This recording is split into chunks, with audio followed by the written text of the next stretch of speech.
Hey everybody, welcome back to Creating Scenery for Microsoft Flight Simulator. Uh, Obviously I've been gone for a while on, I would say vacation, but really was it? Not really, I came home to rest. Anyway, here we go. We are continuing our BagaPie Modifier tutorials or series, introducing different things about it. And we are in Blender at the moment. And remember, if you have it, make sure that you have BagaPie installed, and to access the context menu with your mouse in the screen. Let me click over here because I hit record. My mouse was on the other screen. But if you hit J, it brings up the context menu.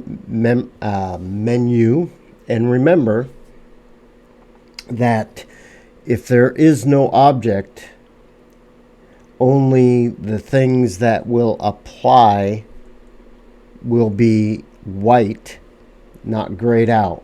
Okay, since I don't have an object on the screen, I only have availability of the things in white. So we've done tiles, we've done beams, we've done handrails, we've done linear stairs. Spiral stairs is pretty much the same, except you put it's a corkscrew.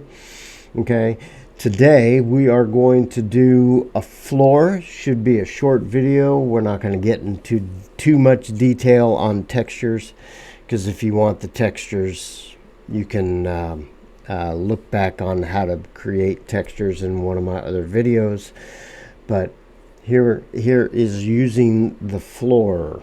Okay, so I'm just going to click floor, and it's going to automatically bring up the state of the floor. This is a 3D floor. It has thickness. Each plank has a length and width. Okay, now coming over to the modifier stack, you'll notice that you have count X and count Y. That's exactly what it is. So here the green line is our Y axis. So if I want to create, right now we have 6 planks in the Y axis. If we want to increase that, we're just going to come over here and we're just going to add some planks, and it automatically staggers them or offsets them to create the plank floor. Okay, now if you want to increase the number of planks in the X, obviously you're going to go to count X, and you are going to increase that to the side or to the number that you want. Okay, so it's automatically creating an array of these objects. Okay, and the main object is a single plank. All right, now let's look at a couple other settings for a floor. Now obviously you would only use this floor, or pretty much any one of these, in your most detailed level of detail, your LOD zeros. Okay, because you wouldn't want it to render all this stuff for a LOD 5 or whatever. Okay, so these are for the most detailed portion of your model that's going to go into the sim. Okay, now let's see some other settings that we can make. You notice that you have the, what we call in the profession of home improvement and stuff like that, construction, we have a grout line or a gap between the planks. Okay, and those are controlled by the what is it?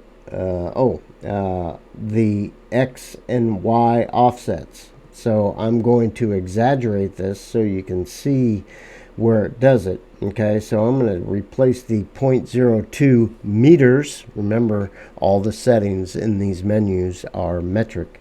Okay, I'm going to say 0.1. We're going to put a big gap. All right, so that's just exaggeration so you can see the change. All right, and then you can change the Y offset, which is the grout in the Y direction. We'll make that 0.1 as well, just so you can see them separate. Okay, so if you have gigantic grout lines between your planks, that's how you take care of that.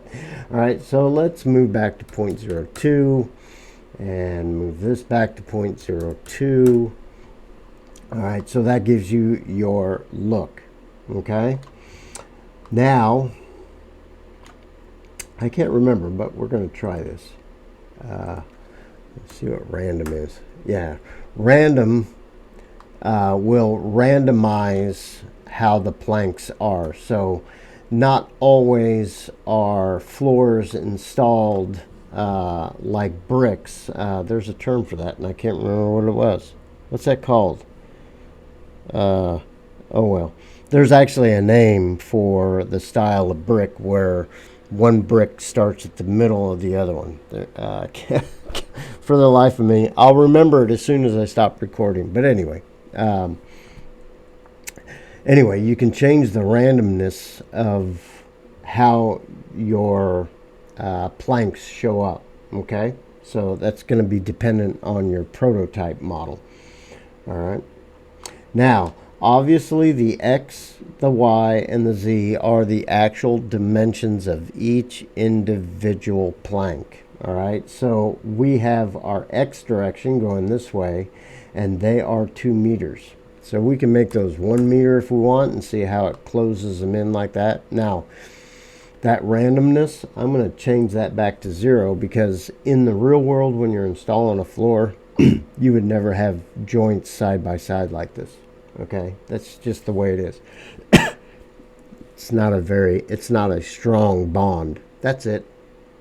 Running bond. That's what that's called when bricks are staggered, middle to middle. It's running bond.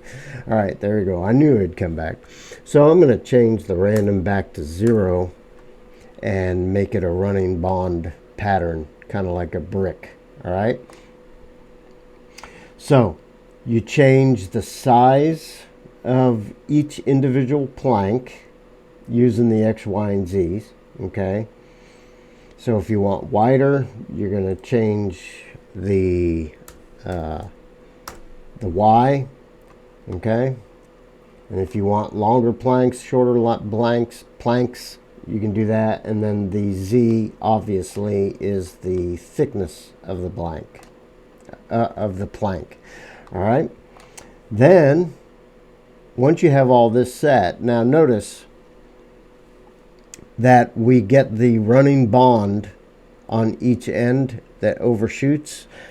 Now most likely that is going to be a floor where this piece right here is going to be cut right here. All right.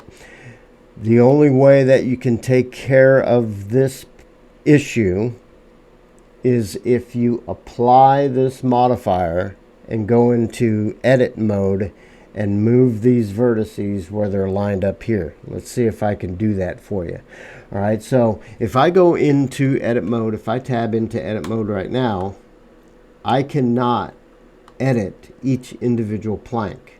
All right, let's go like this. Yeah, I can't manipulate each individual plank. All right, but if I get out of edit mode and I hit the apply modifier, apply that modifier, then go into edit mode, now I have access to all the geometry that I can make the changes, right? Okay, so if you wanted to get rid of this running bond effect on the edges, you're basically going to have to do some editing to your model. So I'm going to turn on X-ray and I'm going to select these vertices. I'm going to delete them. Okay. And then I'm going to select, now see, there's, like I said, there's some editing that you have to do. So I'm going to select these. I'm going to hit F to put a face.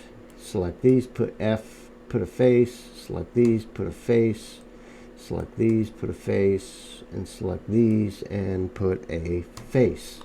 All right, so now I have a face on the end caps because when I deleted this, it left the opening of this plank at the end. All right, now if I want to align all of these vertices together for the floor, I can select these vertices like this. Whoops. Try to get this lined up so I can make it one selection. There, I have all those vertices selected. And then I'm going to come down here and I'm going to shift click twice this vertex to make it active. And then I'm going to come up to the snap tool up here and I'm going to choose vertex and I'm going to choose active. All right.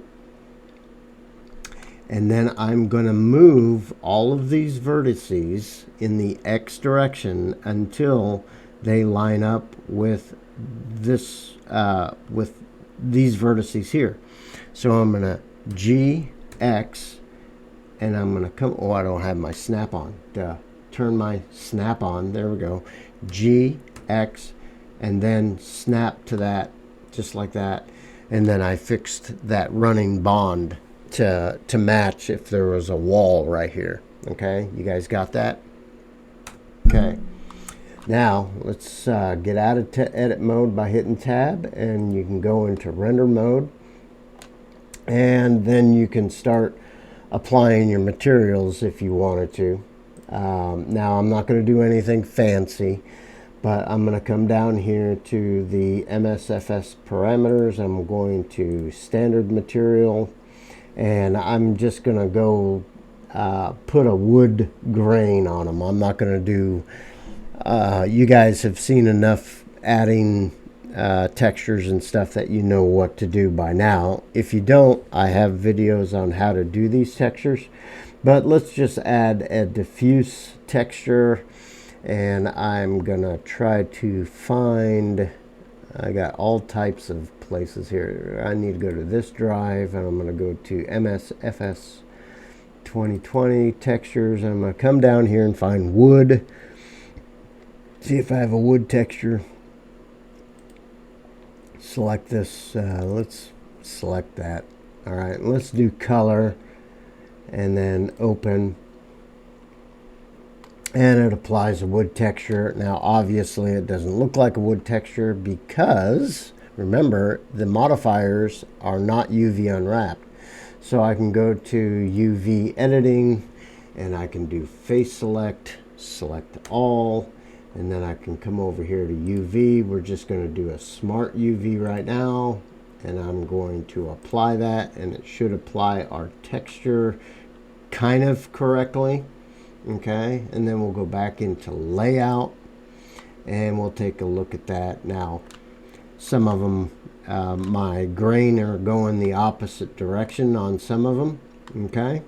So you can go into your UV editing again, and you can come over to the UV portion and you can rotate that 90, and then we're going to go back into layout, and some of our grains are going in the correct direction. Now these, since we've modified these, remember how we move those vertices over to match the end? Okay, since I modified the geometry, you might have to go in and individually rotate these so the grain goes correct. Okay, but you can have your normal map, your ambient occlusion and roughness and metallic, all those different layers. Okay, you can assign those just like any other texture. But this is using the BagaPie Floor portion of the modifiers, and hopefully that can help you out. And yeah, what else can I say? That's what it does. Okay, so the next video we'll find something else to do with the BagaPie modifiers. Hey, thanks for watching the video. Thanks for everybody who's subscribed to My Physical World. Please do if you haven't. If you feel inclined to support what I do on this channel, buymeacoffee.com/myphysicalworld, and I will see you guys on the next video. See you later.